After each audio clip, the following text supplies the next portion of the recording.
Halo, selamat datang di channel YouTube Belajar Arsitektur. Di video kali ini kita akan membahas tentang arsitektur berkelanjutan, yaitu sebuah konsep yang menggabungkan keindahan desain dengan tanggung jawab terhadap lingkungan. Bagaimana kita bisa menciptakan bangunan yang ramah lingkungan tanpa mengorbankan estetika? Mari kita jelajahi tren arsitektur berkelanjutan yang akan mendominasi tahun 2025.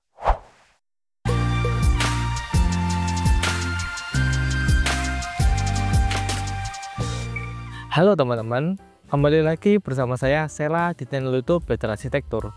Di video kali ini kita akan membahas topik yang sangat penting, yaitu arsitektur berkelanjutan.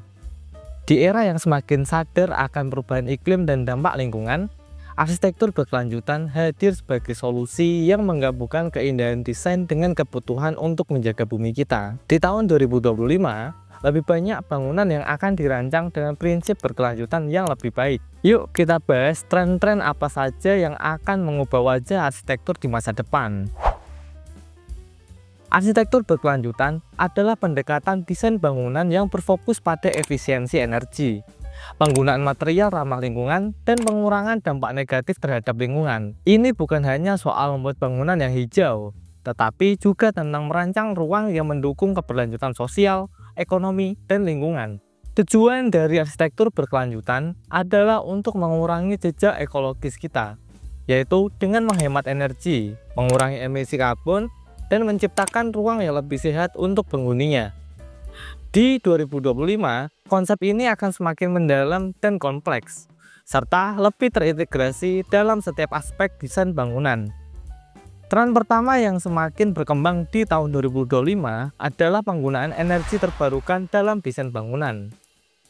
Panel surya dan juga turbin kini bukan lagi barang langka di gedung-gedung modern.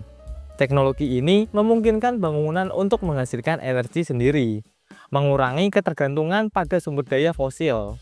Di tahun 2025, kita akan melihat banyak bangunan yang memiliki zero energy building atau bahkan energy positive building, yaitu gedung yang tidak hanya membuat energi, tetapi juga memproduksi energi lebih banyak daripada yang dibutuhkan. Panel surya, pemanas air tenaga matahari, dan teknologi lainnya akan semakin terintegrasi dalam desain bangunan. Tren kedua adalah penggunaan material ramah lingkungan dan daur ulang.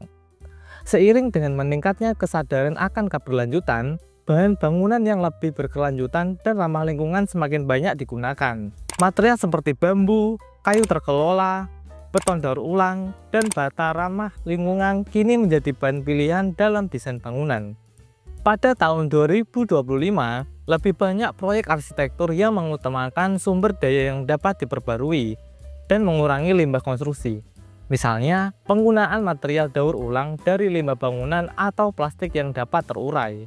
Dengan memilih material yang lebih ramah lingkungan, kita dapat mengurangi dampak negatif dari proses konstruksi terhadap bumi. Tren ketiga adalah desain yang mengutamakan efisiensi energi. Di tahun 2025, desain bangunan akan semakin canggih dalam mengoptimalkan penggunaan energi, baik itu dalam pemanasannya, pendinginannya, ataupun pencahayaannya. Desain pasif seperti penggunaan daylighting atau pencahayaan alami, seperti thermal insulation atau isolasi thermal, akan menjadi lebih umum. Misalnya, dengan memaksimalkan pencahayaan alami, kita dapat mengurangi konsumsi energi untuk lampu. Selain itu, penggunaan sistem HVAC yang lebih efisien, pengaturan suhu otomatis, dan jendela dengan kaca berlapis yang mengurangi panas juga mampu membantu mengurangi penggunaan energi. Tren keempat adalah arsitektur biofilik yang menggabungkan elemen alam ke dalam desain bangunan. Dengan meningkatnya kesadaran akan pentingnya hubungan antara manusia dan alam, desain biofilik akan semakin banyak diterapkan di tahun 2025. Konsep ini berfokus pada pengintegrasian elemen alami seperti tanaman hijau, cahaya alami, dan air ke dalam ruang bangunan. Ruang kerja atau ruang tinggal yang lebih alami terbukti dapat meningkatkan kesehatan mental dan produktivitas penghuni. Selain itu, elemen alami ini juga berfungsi untuk memperbaiki kualitas udara dan memberikan rasa ketenangan. Tren kelima adalah desain bangunan yang fleksibel dan adaptif terhadap perubahan.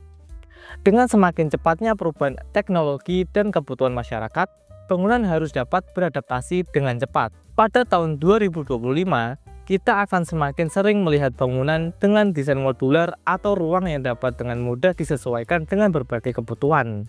Misalnya, ruang kantor yang bisa dengan cepat diubah menjadi ruang publik atau perumahan yang dapat disesuaikan ukurannya sesuai permintaan. Dengan desain yang adaptif ini, bangunan bisa bertahan lebih lama dan mengurangi kebutuhan untuk renovasi besar. Jadi, teman-teman, arsitektur berkelanjutan di tahun 2025 bukan hanya tentang mengurangi dampak negatif terhadap lingkungan, tetapi juga tentang menciptakan ruang yang lebih sehat, nyaman, dan efisien. Dengan menggabungkan keindahan desain dan prinsip keberlanjutan, kita bisa menciptakan bangunan yang tidak hanya menyenangkan untuk dilihat, tetapi juga baik untuk bumi kita. Semoga video ini memberikan inspirasi tentang bagaimana arsitektur berkelanjutan dapat membentuk masa depan kita.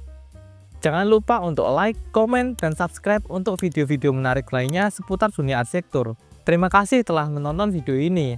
Keep learning and stay inspired. Bye-bye.